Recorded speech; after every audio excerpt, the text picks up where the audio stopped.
pag tapos ka ron? Happy kayo kay I was not expecting to win. 2 weeks before race, nagkasakit ako, asthma, as you can hear my voice, lain pa kayo.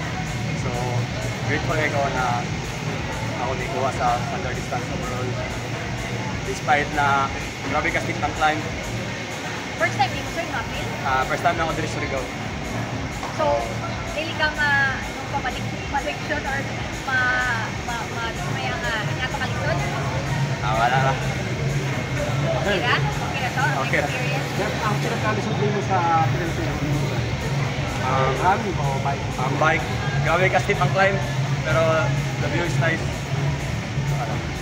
Ilang ka months sir yung preparation, training? Hindi na ako maingon kay everyday may training.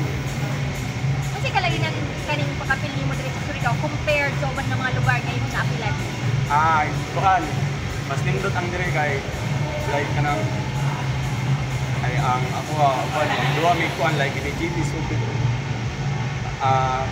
After briefing kay kanang carbo loading dire sa uban kay wa mo na kanindot dire sa mga local races. Pila mo kabukso no apit race Surigao? Ako mga techniques sa sprint lang kasagaran. Ako rin nag standard distance.